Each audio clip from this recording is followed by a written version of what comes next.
क्या आपने कभी सोचा है, कभी आपका मन बहुत शांत रहता है तो कभी अचानक बेचैन हो उठता है, कभी बिना कारण आलस्य घेर लेता है और कभी भीतर से तेज ऊर्जा उमड़ने लगती है। आखिर ऐसा क्यों होता है? कौन सी शक्ति है जो हमारे विचारों, कर्मों और भावनाओं को नियंत्रित करती है? क्यों कभी हम प्रकाश बन जाते हैं और कभी अंधकार में खो जाते हैं? यही रहस्य छिपा है गीता के 14वें अध्याय गुणत्रय विभाग योग में। आज के इस वीडियो में हम समझेंगे कौन से 3 गुण मनुष्य के भीतर कार्य करते हैं, सत्व, रज और तम। कैसे सत्वगुण हमारे जीवन को ऊंचा उठाता है, कैसे रजोगुण हमें कर्म और इच्छाओं के बंधन में डाल देता है और कैसे तमोगुण हमें अज्ञान और आलस्य की गहराई में गिरा देता है। हम जानेंगे किस तरह ये तीनों गुण हमारे स्वभाव, रिश्ते, निर्णय और सफलता को प्रभावित करते हैं और कैसे भगवान श्री कृष्ण बताते हैं कि मनुष्य इन तीनों गुणों से ऊपर उठकर कैसे मुक्ति और परम शांति प्राप्त कर सकता है। लेकिन सबसे बड़ा सवाल ये है, क्या हम अपने भीतर चल रहे इन तीनों गुणों को पहचान सकते हैं? क्या हम यह जान सकते हैं कि इस वक्त हमारे जीवन पर कौन सा गुण शासन कर रहा है? अगर आप इन सवालों के उत्तर जानना चाहते हैं तो यह वीडियो अंत तक जरूर सुनिए, क्योंकि अंत में हम समझेंगे वह एक दिव्य रहस्य जिसे जानकर मनुष्य गुणों के पार चला जाता है और स्वयं भगवान के साथ एकाकार हो जाता है। स्वागत है आपका भक्ति बोध चैनल पर, जहां भक्ति मिलती है ज्ञान से और ज्ञान बदल देता है जीवन का अर्थ। जय श्री कृष्ण। यह अध्याय जीवन के सबसे गहरे रहस्य को उजागर करता है। यह बताता है कि हमारे हर विचार, हर भावना, हर कर्म को 3 शक्तियां चलाती हैं।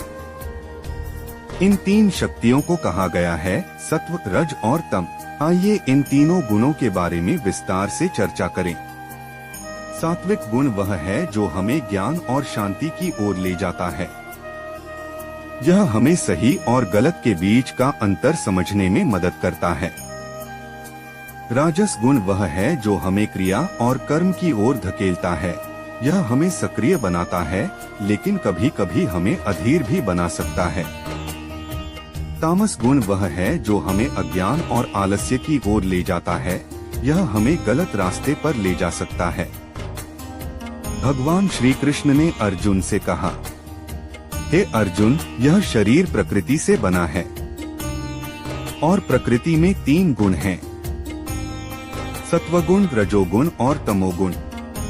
ये तीनों मिलकर जीव को बांधते हैं। अब सवाल ये है, अगर ये गुण हमें बांधते हैं तो मुक्ति कैसे मिले?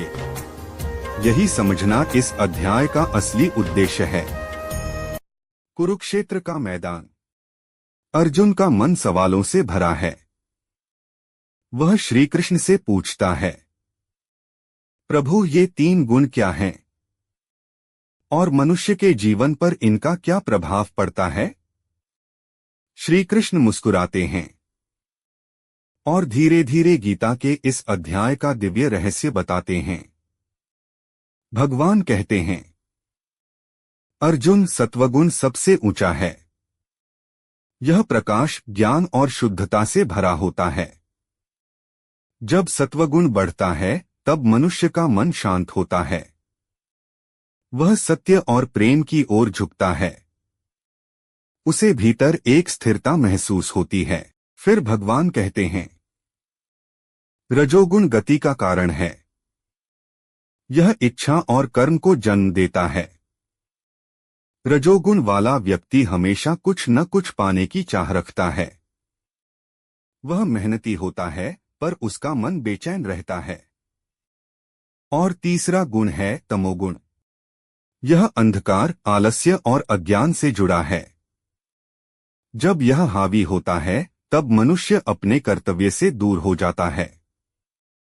वह सत्य को नहीं देख पाता। अब पहले समझते हैं सत्वगुण। सत्वगुण का मतलब है शुद्धता, संतुलन और प्रकाश। जब यह गुण मनुष्य के भीतर जागता है तो वह सच्चाई, करुणा और विवेक के मार्ग पर चलता है। सत्वगुण वाला व्यक्ति ईमानदार होता है। वह दूसरों की मदद करना चाहता है। उसके विचार निर्मल होते हैं और उसका मन शांत रहता है। ऐसे व्यक्ति का जीवन दीपक की तरह होता है, जो खुद जलकर भी दूसरों को रोशनी देता है। भगवान श्री कृष्ण कहते हैं, हे अर्जुन, सत्वगुण प्रकाश से उत्पन्न होता है। यह मनुष्य को सुख और ज्ञान से बांधता है। इसका अर्थ है, जब सत्वगुण बढ़ता है तो मनुष्य अच्छा बनता है, पर उसमें सत्कर्मों का अहंकार भी आने लगता है। वह सोचता है, मैं सबसे अच्छा हूँ, मैं सबसे ज्ञानी हूँ। यही उसका बंधन बन जाता है। इसलिए गीता कहती है, सत्वगुण अच्छा है, लेकिन उससे भी ऊपर उठना जरूरी है। सत्व का उपयोग सीढ़ी की तरह करो। अब एक उदाहरण लेते हैं। मान लीजिए एक व्यक्ति है आरव। वह अपने काम में ईमानदार है। सुबह जल्दी उठता है, ध्यान करता है और दूसरों की मदद करने में खुशी महसूस करता है। वह किसी को नुकसान नहीं पहुंचाता। ऐसे व्यक्ति के भीतर सत्वगुण सक्रिय है। पर अगर आरव यह सोचने लगे, देखो मैं दूसरों से बेहतर हूँ, तो वह सत्व से रज में गिरने लगता है। यानी अहंकार धीरे धीरे प्रवेश करने लगता है। यही गीता का संदेश है। गुण अच्छे हैं, लेकिन उनमें अटकना नहीं है, क्योंकि मुक्ति तब मिलती है जब हम तीनों गुणों से ऊपर उठते हैं। सोचिए, आपके भीतर कौन सा गुण सबसे ज्यादा सक्रिय है? जब मन शांत हो और विचार साफ हो, तो वह सत्वगुण बोल रहा है। जब आप बेचैन होकर कुछ हासिल करने की दौड़ में हो, तो वह रजोगुण है। और जब मन कहे अब रहने दो, कुछ नहीं होगा, तो यह तमोगुण है। जीवन की दिशा इस पर निर्भर करती है, आप किस गुण को पोषित करते हैं। अब समझते हैं दूसरा गुण, रजोगुण। भगवान श्री कृष्ण कहते हैं, रजोगुण का स्वभाव है इच्छा, लगाव और कर्म। यह गुण मनुष्य को निरंतर क्रियाशील रखता है। वह हमेशा कुछ न कुछ पाने की कोशिश करता है। कभी धन, कभी पद, कभी सफलता। रजोगुण व्यक्ति को आगे बढ़ाता है, पर साथ ही उसे बेचैन भी बनाता है। वह सोचता है, जब तक यह नहीं मिलेगा मैं शांत नहीं रह सकता। लेकिन जैसे ही एक इच्छा पूरी होती है, दूसरी इच्छा जन्म ले लेती है। इसीलिए भगवान कहते हैं, रजोगुण का परिणाम है असंतोष और थकान। यह गुण व्यक्ति को कर्म की दिशा में तो ले जाता है, परंतु मन की शांति छीन लेता है। मान लीजिए एक व्यक्ति है राजेश। वह बहुत मेहनती है। सुबह से रात तक काम करता है। हर दिन कुछ नया पाने की चाह रखता है। वह सफलता के पीछे भाग रहा है, पर मन में संतोष नहीं है। रात को भी दिमाग भागता रहता है। कल क्या करना है, किसे हराना है और कहां पहुंचना है। यह है रजोगुण की अवस्था।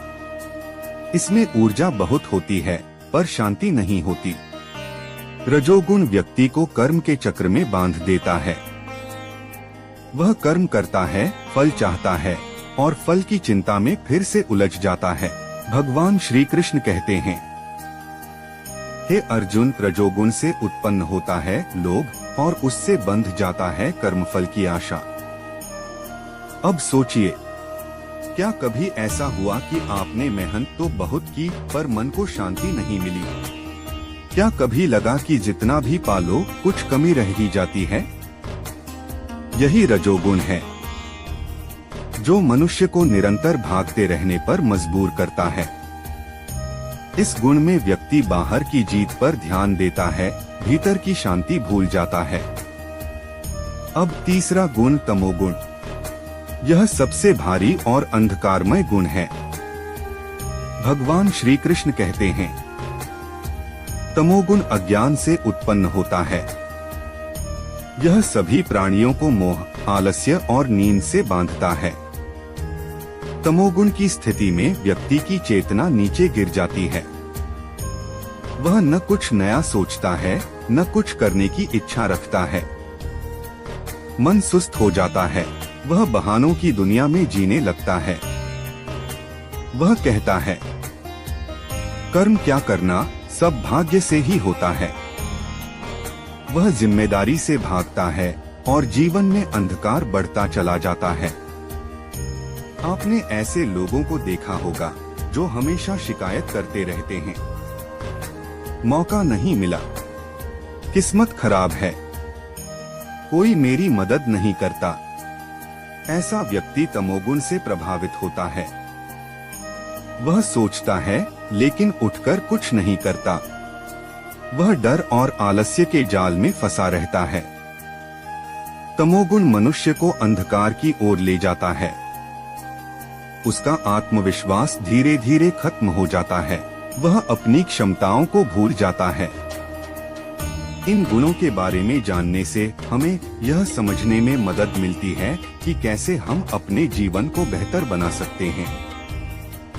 यह हमें यह भी समझने में मदद करता है कि कैसे हम अपने आसपास की दुनिया को बेहतर बना सकते हैं। अब सोचिए, जब ये तीनों गुण एक ही व्यक्ति में मौजूद हों तो जीवन कैसा होगा। कभी मन में शांति होती है, सत्वगुण सक्रिय है।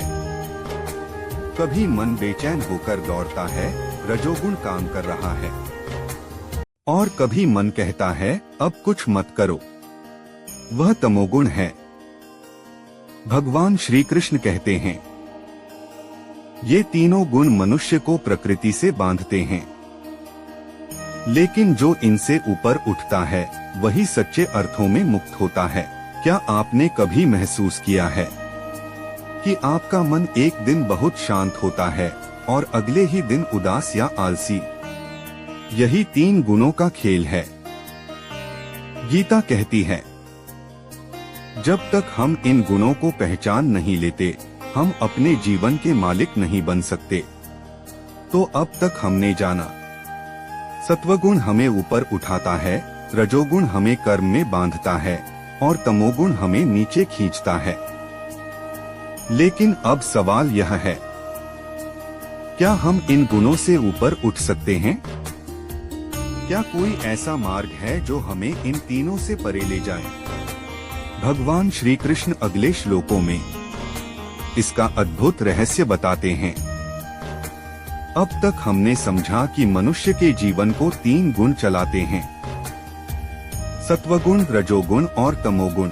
सत्व हमें प्रकाश और शुद्धता की ओर ले जाता है। रज हमें कर्म और इच्छाओं के चक्र में बांधता है और तम हमें अंधकार और आलस्य में डुबो देता है। भगवान श्री कृष्ण अब अर्जुन को बताते हैं कि इन तीनों गुणों से ऊपर उठना ही सच्ची मुक्ति है। भगवान कहते हैं, हे अर्जुन, जो व्यक्ति जान लेता है कि इन तीनों गुणों से अलग भी एक तत्व है और वही आत्मा का सच्चा स्वरूप है, वही वास्तव में मुक्त है। यह आत्मा तीनों गुणों से परे है। यह साक्षी है, देखती है पर जुड़ती नहीं। यह करती नहीं, केवल अनुभव करती है। भगवान कहते हैं, जब मनुष्य जान लेता है कि कर्म करने वाला मैं नहीं बल्कि प्रकृति है, तब वह गुणों से ऊपर उठ जाता है।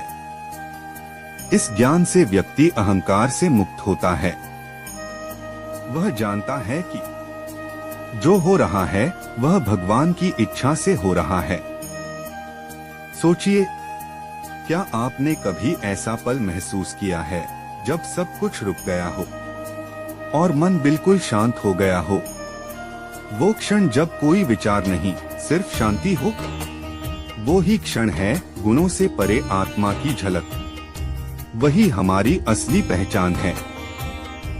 भगवान श्री कृष्ण बताते हैं, जो व्यक्ति दुख सुख में समान रहता है, सम्मान और अपमान में एक समान है, मित्र और शत्रु में भेद नहीं करता और अपने कर्म में स्थिर रहता है, वह गुणों से ऊपर उठ चुका है। ऐसे व्यक्ति के लिए जीवन एक खेल बन जाता है। वह किसी परिणाम से बंधा नहीं रहता। वह कर्म करता है, लेकिन कर्म उसे बांध नहीं पाता। वह भोजन करता है, लेकिन लोभ से नहीं। वह बोलता है, लेकिन अहंकार से नहीं। वह प्रेम करता है, लेकिन अपेक्षा से नहीं। ऐसा व्यक्ति भीतर से पूरी तरह स्वतंत्र होता है। उसे किसी चीज से डर नहीं और किसी चीज की ललक नहीं। अब इसे एक आधुनिक कहानी से समझिए। एक व्यक्ति था आदित्य। वह पहले बहुत महत्वाकांक्षी था। हर चीज में नंबर 1 बनना चाहता था। वह रजोगुण में जी रहा था, हमेशा आगे बढ़ने की दौड़ में। समय के साथ उसे थकान महसूस होने लगी, मन बेचैन, विचार अस्थिर। फिर उसने गीता पढ़नी शुरू की। धीरे धीरे उसके भीतर परिवर्तन आया। वह समझ गया कि शांति बाहर नहीं, भीतर है। अब वह वही काम करता है, पर बिना अहंकार और अपेक्षा के। वह दूसरों की सफलता से ईर्ष्या नहीं करता। वह अब भी कर्मठ है, पर भीतर से स्थिर और शांत है। यह है गुणातीत अवस्था की शुरुआत, जहां व्यक्ति कर्म करता है, पर उसके परिणाम से नहीं बंधता। सोचिए, अगर हम हर परिस्थिति में शांत रह सकें, अगर सफलता और असफलता दोनों को समान भाव से देख सकें, तो क्या कोई हमें दुखी कर सकता है? भगवान कहते हैं, जो स्थिर है वही मुक्त है। जो स्थिर है वही मुझे प्राप्त करता है। अब अर्जुन पूछते हैं, प्रभु, जो गुणों से परे हो जाता है वह कैसा जीवन जीता है और वह आपको कैसे प्राप्त करता है? भगवान कहते हैं, हे अर्जुन, जो प्रेम पूर्वक मेरी भक्ति करता है वह सहज ही इन तीनों गुणों से ऊपर उठ जाता है। यहाँ भगवान ने एक अद्भुत रहस्य बताया। ज्ञान और कर्म के बाद भी भक्ति ही वह शक्ति है जो गुणों के पार ले जाती है। क्योंकि जब हृदय प्रेम से भर जाता है तो सत्व, रज, तम सब पीछे रह जाते हैं।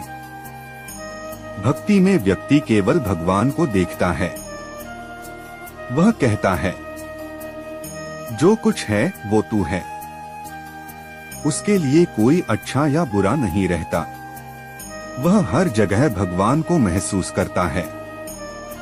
आज की दुनिया में भक्ति का अर्थ केवल पूजा या मंदिर नहीं है। भक्ति का अर्थ है समर्पण। जब तुम अपने काम को भगवान मानकर करते हो, जब तुम दूसरों की मदद बिना स्वार्थ करते हो, जब तुम जीवन की हर परिस्थिति में धन्यवाद कह पाते हो, वही भक्ति है। यह भक्ति तुम्हें भीतर से गुणों से ऊपर उठाती है। फिर तुम्हें फर्क नहीं पड़ता कि कौन क्या कहता है। तुम शांत रहते हो क्योंकि तुम्हारा संबंध भगवान से है, न कि संसार से। भगवान श्री कृष्ण कहते हैं, जो मुझे प्रेम से जानता है वह अमरता प्राप्त करता है। मुक्त आत्मा वही है जो संसार में रहकर भी संसार से ऊपर होता है। वह अपने परिवार, काम और रिश्तों को निभाता है, लेकिन भीतर एक गहरी शांति बनी रहती है। वह जानता है सब कुछ बदलता है पर आत्मा नहीं बदलती। सब कुछ नश्वर है पर परमात्मा शाश्वत है। अब अपने आप से एक प्रश्न पूछिए, क्या मैं अपने जीवन के खेल को पहचान पाया हूँ? क्या मैं सत्व, रज, तम के बीच झूल रहा हूँ या मैं इनसे ऊपर उठने की कोशिश कर रहा हूँ? हर उत्तर हमें हमारे आत्मज्ञान की दिशा दिखाता है। गीता कहती है, जीवन कोई संघर्ष नहीं बल्कि एक साधना है। जब हम अपने मन को सत्व में स्थिर करते हैं, रज को सेवा में बदलते हैं और तम को त्यागते हैं, तब हम भगवान के और करीब पहुंचते हैं। और जब हम भक्ति के मार्ग पर चलते हैं तब ये तीनों गुण अपने आप पीछे छूट जाते हैं। यही है गुणत्रय विभाग योग का अंतिम संदेश। जो व्यक्ति भक्ति में स्थिर है वह स्वयं भगवान का अंश बन जाता है। हर दिन अपने मन को देखो, समझो कि कौन सा गुण हावी है। अगर आलस्य बढ़े ध्यान करो, अगर बेचैनी बढ़े सेवा करो, अगर शांति चाहिए भक्ति करो। यही 3 उपाय हमें संतुलित बनाते हैं, क्योंकि जब मन संतुलित होता है तभी जीवन दिव्य बनता है। अगर आपके पास इस विषय पर कोई विचार है तो कृपया उन्हें नीचे कमेंट में साझा करें। अगर आपको यह वीडियो पसंद आया तो कृपया इसे लाइक करें और हमारे चैनल को सब्सक्राइब करें ताकि आप हमारे अगले वीडियो को मिस न करें। बस मन को शांत करें और उस परम सत्य को महसूस करें। जय श्री कृष्ण।